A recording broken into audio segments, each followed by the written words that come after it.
कोई गरीब का बेटा किसी की हत्या कर दे, उसको 2 दिन में सजा मिल जाएगी। जैसे बाहर में जैसे स्ट्रिक्ट कानून है वैसा स्ट्रिक्ट कानून अपने इंडिया में भी होना चाहिए। तुरंत फैसला होना चाहिए जब पूरे सबूत है तो।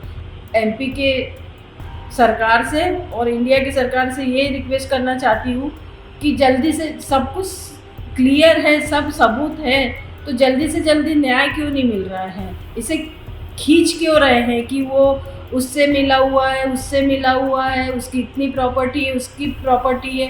तो जो मेन मुद्दा है उस पर आप फैसला कीजिए, उसके बाद उसको जो भी कार्रवाई करना है वो करिए ना, ताकि लोगों को एक सीख मिले कि अपना भी कानून स्ट्रिक्ट हो गया है और ऐसी घटना घटने के लिए सोचने के लिए भी लोग कांप उठे कि नहीं, अपना अब कुछ नहीं हो सकता। मतलब लोग डरे इस चीज़ के लिए। जिसको हम चुन के लाते हैं वो थोड़ा सा उसमें इन्वॉल्व हो जाए तो हो सकता है कि ये केस जल्द से जल्द हमें न्याय मिल जाए। गवाह तो शुरू से छपाए जा रहे हैं, ब्लड सैंपल रिपोर्ट छपाई गई है। पहले वो सुना है डॉक्टर ने वो जो ब्लड उसका लिया था वो फेंक दिया, उसकी रिपोर्ट पुलिस वाला साथ में रहा होगा, वो आईजी साहब को नहीं बताया, कमिश्नर साहब को नहीं बताया कि वो ब्लड सैंपल रिपोर्ट बदल गई है। मतलब उन्होंने ब्लड बदल दिया है, दूसरी का ब्लड लेकर रिपोर्ट बना रहे हैं। ये सब बातें अपने उच्च अधिकारियों को बताना थी। वो क्या सोचे थे, छोटा मोटा केस है ऐसे दब जाएगा। फिर उसके बाद ड्राइवर को छिपा लिया। अब मैं बता रहा हूँ कि वो उस बालक के साथ, उस लड़के के साथ वो अकेला बैठ के बार में दारू नहीं पी रहा होगा, उसके साथ 3-4 लड़के और रहे होंगे, बार में भी रहे होंगे, गाड़ी में भी रहे होंगे। वो पूरे सीसीटीवी फुटेज में आ जाएंगे। वो 3 लड़के कहाँ हैं? वो पुलिस के लिए एक अहम गवाह हो सकते हैं। उनकी गवाही की वो चला रहा था कि नहीं चला रहा था, ये कंफर्म हो जाएगा।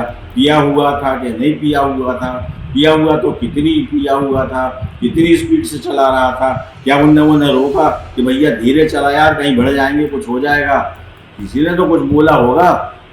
तो वो 3 लड़के कहाँ हैं? 3 या 4 जितने भी उसके साथ थे वो कहाँ है? पुलिस को उनको खोजना चाहिए। पुलिस के लिए वो अहम गवाह बनेंगे,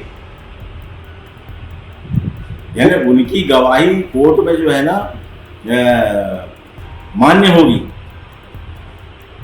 अब वो ये नहीं बोल सकते कि हम तो दारू पिए हुए थे, हमको तो कुछ पता नहीं है। ऐसा तो हो ही नहीं सकता, थोड़ी बहुत तो होश रहती है कहाँ क्या हो रहा है। अब उनने किस हिसाब से उसको बालक मान लिया। मेरे को लगता है 5-1 साल का बालक ऐसा कुछ कर देता तो हो सकता है उस 5 साल के बालक को निबंध लिखने में कुछ प्रॉब्लम होती, समस्या होती, उसको समझने में समस्या होती। तो बात समझ में भी आती है। 18 साल के लड़के को, 18 साल 4 महीने बच्चे हैं, 18 साल हो गया, तो 18 साल के लड़के को निबंध लिखने को बोल रहे हैं। और मेरे को नहीं लगता यदि ये सजा भी उसको दे देते ना तो उससे निबंध लिखते भी नहीं बनता। मैं बोलता हूँ निबंध लिखते भी नहीं बनता, क्योंकि उसका ध्यान पूरा दारू पीने में। ये कोई पहले दूसरे के बच्चे ने नहीं किया है ना कि कार चला ली और ठोक दी, उसमें आप उसको बोल सकते हो। 17 साल के अब लड़के नहीं, आदमी होते 17 साल के, उनको सब समझ में आता है। आज के पहले नहीं आता होगा, मेरे को नहीं पता, मगर आज के दौर में 17 साल का लड़का 35 साल की उम्र के हिसाब से अपना ब्रेन रखता है, उसको सब पता होता है कि क्या होता है क्या नहीं होता, और वो डिसीजंस भी वैसे ही ले सकता है। तो और ऐसा एक एग्जांपल सेट हो, पुलिस में भी ऐसे प्रावधान हो कि आप बिना लाइसेंस प्लेट और माइनर जो गाड़ी चला रहे हैं, ड्रिंक एंड ड्राइव कर रहे हैं, आप हेलमेट तो पकड़ लेते हैं तुरंत में, मगर गाड़ी के अंदर कौन बैठा है, वीआईपी बैठा है, तो आप तो देखते ही नहीं है नंबर। आज मैंने कितनी वीआईपी गाड़ियाँ देखी बिना नंबर प्लेट की चलती है और सालों से चल रही हैं और उनको कुछ नहीं होता। तो ये एक नया कानून आना चाहिए कि आप वीआईपी हो तो नंबर प्लेट लगाओ ना। आप नंबर प्लेट क्यों नहीं लगाते? और माइनर्स को कैसे दे रहे हो? आपकी गाड़ी में ब्लैक फिल्म कैसे है? ब्लैक फिल्म की है आपको परमिशन तो करो, मगर आप माइनर्स को नहीं दे सकते ना अपनी गाड़ी। और सुपर कार्स को चलाने की भी एक व्यवस्था होनी चाहिए कि ये गाड़ियाँ यहाँ नहीं दौड़ सकती, इतनी बिजी एरिया में नहीं दौड़ सकती।